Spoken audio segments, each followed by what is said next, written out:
जय श्री कृष्णा। राधे राधे। इस बार अश्विन महीने की कृष्ण पक्ष की एकादशी, जिसका नाम इंदिरा एकादशी है, 17 सितंबर दिन बुधवार को रहेगी। इसी दिन एकादशी का व्रत रहेगा।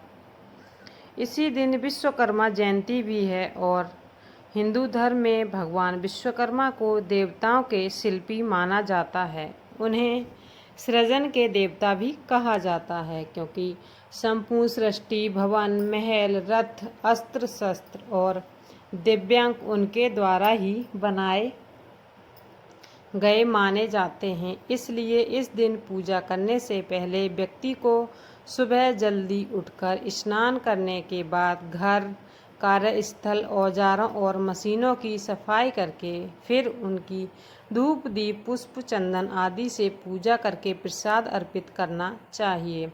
और इस दिन ओम विश्वकर्माय नमः का पाठ या फिर मंत्र जाप जरूर करना चाहिए।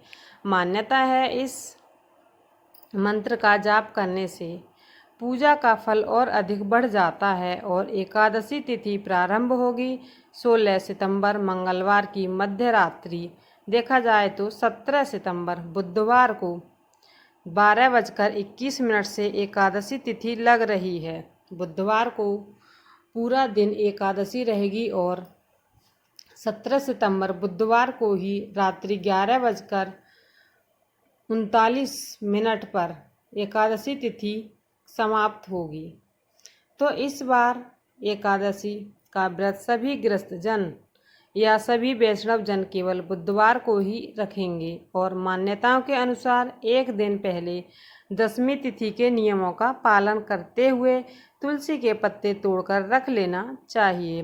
तुलसी जी में सूर्य अस्त से पहले जल भी अर्पित करना चाहिए। और क्योंकि इन दिनों पितृपक्ष चल रहे हैं, तो पितरों के नाम का श्राद्ध, कर्म, दान और तर्पण करने का भी विधान है। शास्त्रों और पुराणों के अनुसार पितृपक्ष में पितरों के नाम का श्राद्ध करने से पितृदोष से मुक्ति मिलती है, पितृ प्रसन्न होते हैं। और अगर एकादशी का व्रत रखने वाले व्यक्ति की मृत्यु एकादशी के दिन हो जाए तो उसकी आत्मा सीधे स्वर्गलोक में जाती है और ऐसा व्यक्ति जन्म मरण के बंधन से मुक्त हो जाता है। इस पवित्र एकादशी पर घी, दूध, दही और अन्न का दान करने का विधान है। इस दिन जरूरतमंदों को भोजन कराया जाता है, जिससे पितृ संतुष्ट होते हैं और इन वस्तुओं का दान करने से सुख और समृद्धि की वृद्धि होती है। एकादशी के दिन उन पितरों का श्राद्ध किया जाता है जिनकी मृत्यु कृष्ण या फिर शुक्ल पक्ष की एकादशी के दिन हुई थी। लेकिन ऐसे व्यक्ति भी इस दिन दान पुण्य कर सकते हैं जो अपनी मर्जी से करना चाहते हैं, पितरों के आत्मा की शांति के लिए। इस बार एकादशी और द्वादशी के दिन बहुत ही संयोग बन रहे हैं, जो इस तिथि को भी और भी खास बना रहे हैं। इस बार 17 सितंबर बुधवार को इंदिरा एकादशी के दिन ब्रह्म मुहूर्त सुबह 4:41 से 5:29 तक रहेगा। सूर्योदय होगा सुबह 6:17 पर और सूर्य अस्त होगा शाम 6:24 पर। प्रातःकाल पूजा सुबह 4:57 से 6:07 के बीच में संपन्न होगी। शाम की पूजा जिस समय आप दीपदान कर सकते हैं, शाम में 6:30 से 7:30 के बीच होगी। और इस समय आप पीपल के पेड़ की पूजा करें। अपने घर के मुख्य द्वार पर दक्षिण दिशा की ओर मुँह करके एक दीपक पितरों के नाम से अर्पित करें।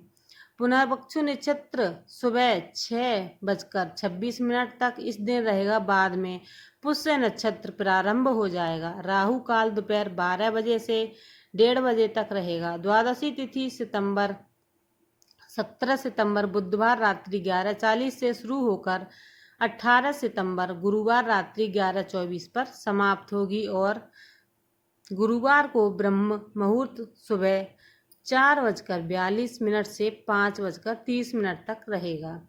सूर्योदय होगा सुबह 6:18 पर और सूर्यास्त शाम 6:23 पर। प्रातःकाल पूजा सुबह 4:57 से 6:17 तक रहेगी। हरिवासर के दौरान आप पूजा कर सकते हैं, भगवान को भोग लगा सकते हैं, लेकिन स्वयं हरिवासर बीतने के बाद ही व्रत का पारण करना होगा। गुरु पुष्य योग इस दिन सुबह 6:32 तक रहने वाला है और इस बार शिव योग रात 9:37 तक रहेगा। बाद में सिद्ध योग प्रारंभ हो जाएगा। राहु काल दोपहर 1:30 बजे से 3 बजे तक रहेगा। पितरों के निमित्त पूजा एकादशी के दिन या द्वादशी के दिन आप सुबह 11 बजे से 12:30 बजे के बीच कर सकते हैं। हरिवासर का समय 18 सितंबर गुरुवार को सुबह 5 बजे तक रहेगा और इसके बाद से ही आप सूर्योदय होने के बाद व्रत खोल सकते हैं। तो इस बार 18 सितंबर गुरुवार को एकादशी व्रत खोलने का शुभ मुहूर्त सुबह 6:18 से 8:30 बजे तक रहेगा। द्वादशी को व्रत खोलने से पहले भगवान की पूजा करें। भगवान को सात्विक चीज़ों या पंचामृत का फलों का प्रसाद जरूर चढ़ाएं। जूस का भी भोग लगा सकते हैं। उसके बाद आप उस प्रसाद को ग्रहण कर व्रत खोलें। वैसे तो चावल खाकर व्रत खोला जाता है, लेकिन गुरुवार का दिन होने के कारण इस दिन अगर आपका उपवास है तो आप केवल पंचामृत और तुलसी पत्र और जल से व्रत खोल सकते हैं। तो ये थी एकादशी व्रत की जानकारी। वीडियो अच्छा लगा हो तो वीडियो को लाइक शेयर अवश्य कीजिए। चैनल पर नए हैं तो चैनल को सब्सक्राइब जरूर कीजिए। आपको इस चैनल पर धार्मिक कथा और व्रत कथा पूजा विधि से जुड़ी जानकारी मिलती रहेगी। जय श्री कृष्णा, राधे राधे।